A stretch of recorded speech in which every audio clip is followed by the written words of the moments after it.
Hey there, my name is John Soskovich and I work on a 52-acre property in Western Connecticut where we have a farm brewery.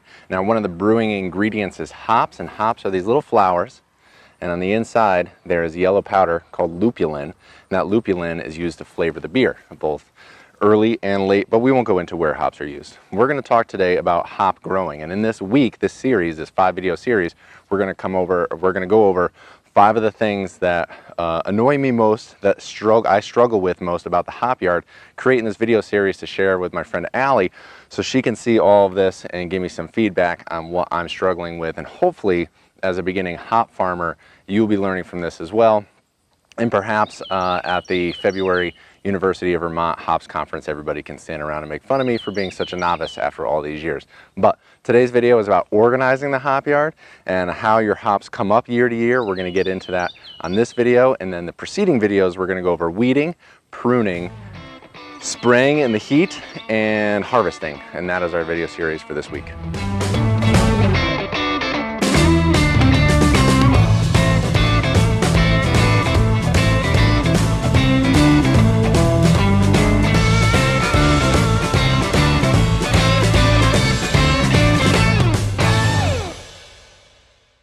Alright, so we're at the base of the hop plant here, and I pruned all these back, and we'll get into that in, I think, video number 3. But these hops grow with these strands, the hop vines themselves.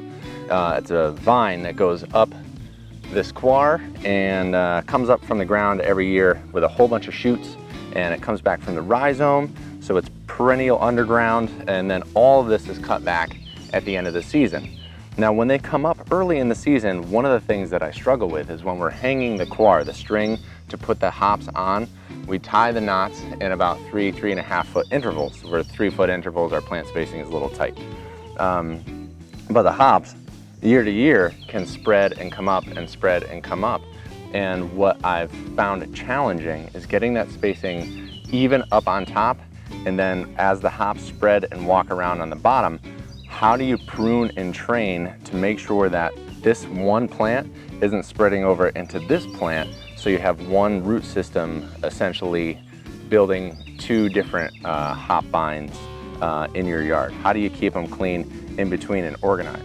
Now, year to year, as we're putting the W-clips in the ground, that string is tied up above, draped down, and then we take a clip and clip that string into the ground, and then the hop vine grabs onto it and no longer really needs to be anchored because it's anchored by the plant.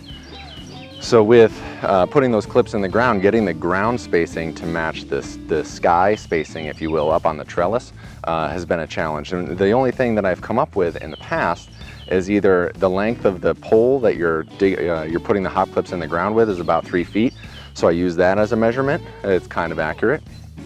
Or I created a tape. So if my poles here are 50 feet, these poles are 50 feet apart, I have a 50-foot long tape with the spacing marked out in duct tape on the tape itself that I bungee cord to each pole, and that should mark where all the W-clips go. The other thing about putting W-clips in a straight line, if you don't get it perfectly straight, if they're kind of waver side to side, when you go to mow, because I don't scorch the ground in between my hop rows, I have to mow with a lawnmower. If you don't have even spacing, you have to mow wider, and then you have more weeds in between your hops that you then have to deal with, and we'll get into weeding in tomorrow's video. So what I'm looking for is if anybody has any information, any websites, links, or other videos where people have been setting up a hop yard and organizing how they tie the knots 18 feet in the air, and then how they plug the quar down in the ground to keep even spacing, to make things a little bit more uniform, to make all of your spraying, organization, plant tracking, whatever, a little bit more simple, or if it doesn't matter quite as much if the spacing is as uniform. For me, I shoot for the predetermined spacing that we have, about 3 feet. I use the pole as I go along to plug them into the ground and just hope for the best. And if I need to move something up in the air, we make our knots just a little bit loose so you can pull and drag them from the ground. Because sometimes when you tie all the knots and you're sliding them down the cable, they get stuck and pull on each other, and all of your knots that you evenly spaced, one of the beginning ones will grab the back of the truck and pull all your knots down to the end. This is granular, this is off topic for chickens, but this week we're going over hops just because Farm Brewery, I grow hops here, and I could use some help, after all these years, I still feel like I'm a novice at this.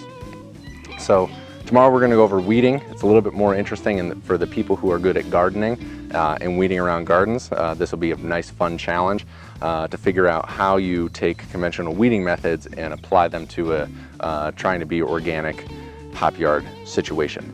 Thank you, Allie, for taking the time to watch this video and respond to me in whatever format that takes place. Thank you all for your input in the comment section below for this video. And this one, honestly, just want to show you where the hops are now, walk through what I've gone through this year, what I've learned through the past couple of years, and see if we can all improve. Yeah, the sun, it is humid, and the sun is out, and it's time to record video number 2. Thanks for stopping in, and until next time, I will see you out in the hop yard.